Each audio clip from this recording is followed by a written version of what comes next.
Gue pernah bilang nih, kalian mendengar ini pertama kali di sini ya.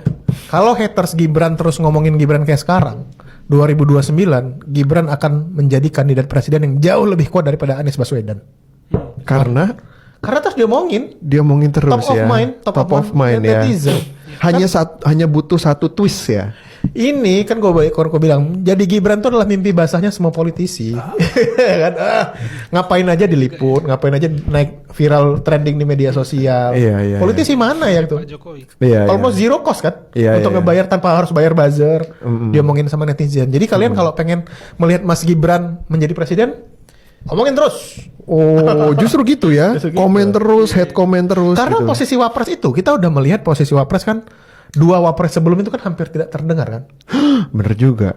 Pak Kiai Haji Maruf Amin, Nggak Pak bikin. JK lumayan lah Pak JK lumayan. sama Budiono dulu. Mas Pak Budiono. Pak Budiono kan tenggelam kan, bekerja dalam senyap. Bahkan dulu keluar meme-nya mana Pak Budiono. Nah, jargonnya adalah bekerja dalam senyap loh Pak Budiono tuh. Bekerja dalam Kemarin bapaknya, sekarang anaknya. Bukan lagi dituduh ijazah palsu ya. Anaknya Gibran bahkan dituduh tidak tamat SMA. Tidak mempunyai ijazah SMA.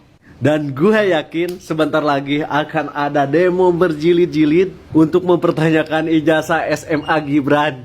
Selamat menikmati hari-hari penuh aksi. Bagi para pembenci Bapak Wakil Presiden Gibran Raka Buming Raka, boleh benci, tetapi harus diketahui bahwa Gibran itu adalah sebuah proses perjalanan pembentukan jiwa dan karakter. Jadi tidak mudah sebenarnya. Cuman kita udah tahu orang yang membenci itu dasarnya ada 3.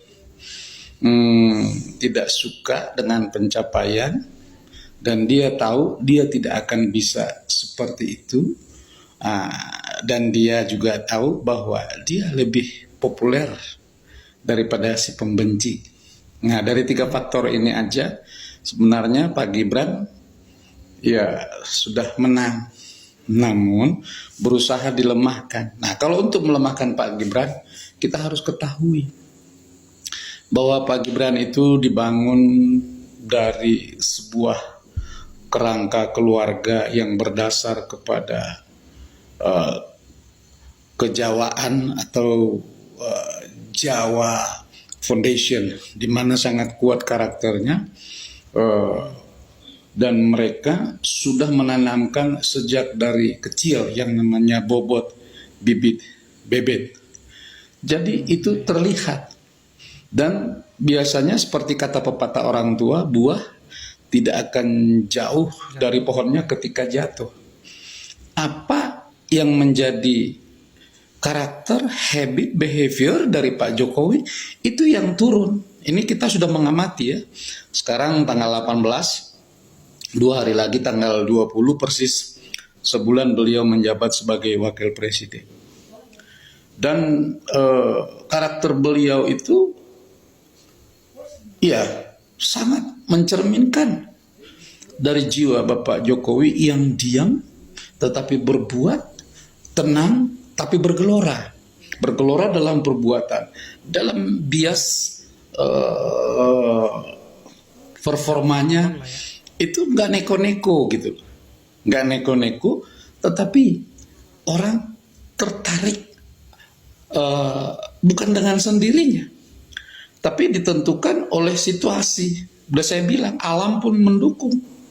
Nah, sehingga mungkin para pembencinya ya semakin geram. Tetapi kita lihat nanti di triwulan, di kuartal, di semester. Kalau sekarang Mas Gibran diributkan, kenapa sih diributkan terus-terusan? Apakah karena proses mekanisme di MK-nya? Menurut saya sih itu mah faktor pemicu. Faktor pemicu yang paling utamanya apa ya? Marah aja. Pak Jokowi dan keluarga yang diharapkan dukung pasangan ini tiba-tiba mencalonkan diri dari berpasangan dengan yang lain. Itu aja masalahnya. Kenapa jadi marah? Ya marah karena kekuatannya hilang, separuh kekuatannya pergi. Kalau separuh kekuatannya pergi, emang bagaimana? Ya potensi kalahnya tinggi. Terus kenapa Mas Gibran dimasalahin?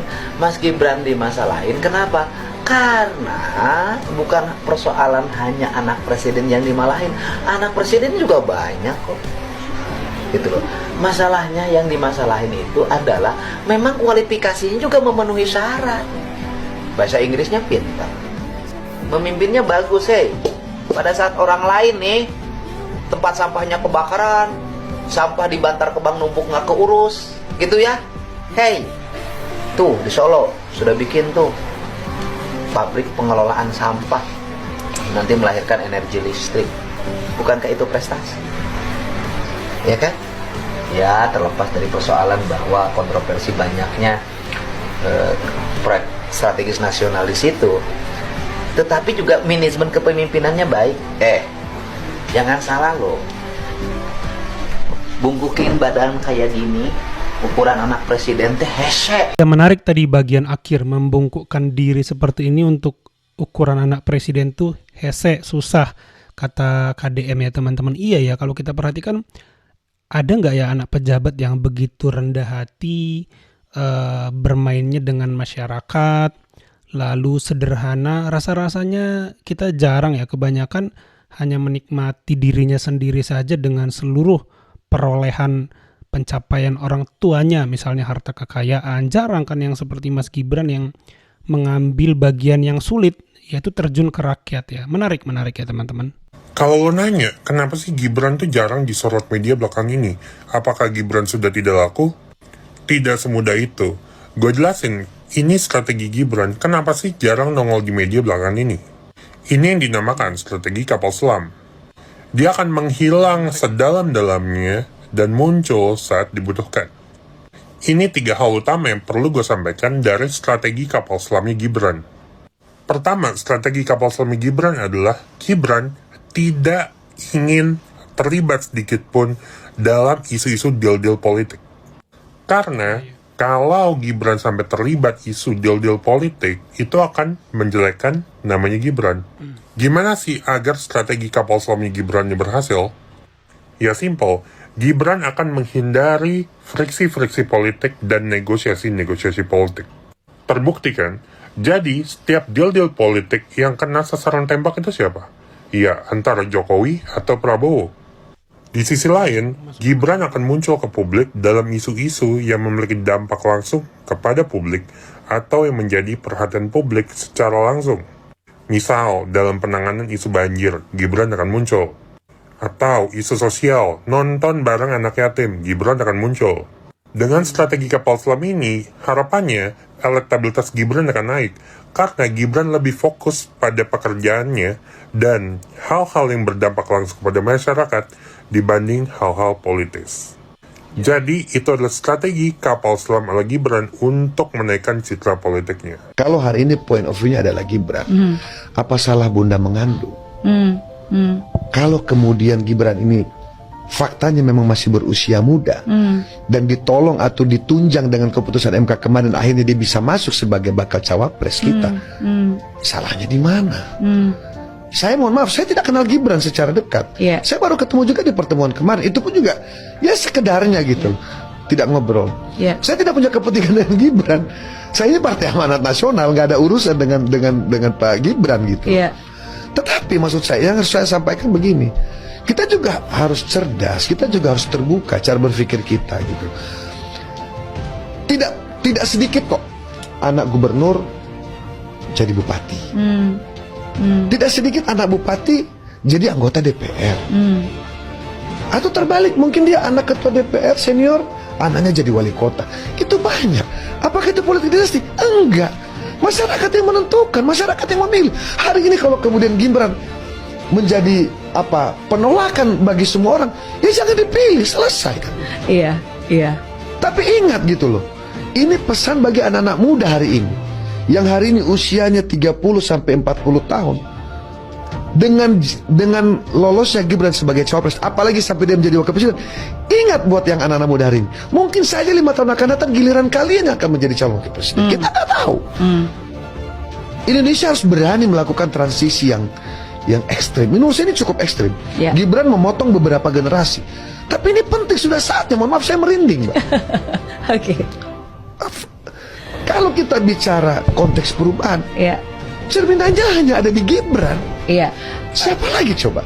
Ya itu teman-teman ya, memang perubahan itu sulit diterima dan tidak semua bisa menerima, pasti menimbulkan kontra, itu sudah pasti ya teman-teman. Apalagi dalam Indonesia yang dianggap anak muda memimpin itu masih belum umum, apalagi di level wakil presiden, padahal kita tahu zaman sudah berubah ya, anak muda itu memang diharapkan menjadi pemimpin dalam masa transisi kepemimpinan, karena memang ya dibutuhkan energinya, gaya kerjanya yang lebih cepat, yang lebih taktis, nggak ribet, nggak kayak generasi-generasi terdahulu yang mungkin terlalu birokratis, dan ini sulit diterima banyak pihak, termasuk gaya Gibran yang semua mau serba cepat ya, seperti yang dia lakukan di Solo. Dia nggak mau terlalu birokratis ya teman-teman, hal-hal administrasi bisa menyusul kemudian, kurang lebih begitulah, tetapi kepentingan rakyat harus jadi nomor satu, dan ini memang sulit diterima banyak pihak, apalagi yang sebelumnya tidak suka Pak Jokowi ya pasti tidak suka Gibran, itu sudah jadi otomatis. Dan sekarang Gibran digugat sekitar 125 triliun apa 120 triliun perihal ijazahnya lagi nih, ijazah SMA-nya lagi nih teman-teman, yang dianggap tidak ada. Jadi ini kita lihat apakah badai-badai yang menerpa Mas Gibran ini, tapi saya punya keyakinan seperti video yang sudah kita simak ini malah malah akan terus membuat Mas Gibran itu eksis. Ya salah mereka sendiri, mereka kan yang bikin Mas Gibran eksis itu kan mereka terus, walaupun diserang ya simpatik akan semakin besar ke Mas Wapres, dan kita lihat 2029 bisa jadi capresnya Mas Gibran yang paling kuat ya, tokoh potensialnya. Ya, kalau menurut teman-teman bagaimana? Coba tambahkan di kolom komentar. Itu saja video kali ini. Terima kasih yang sudah menyimak sampai selesai. Jangan lupa di like videonya, di subscribe channel ini agar terus berkembang. Sampai jumpa di video saya selanjutnya.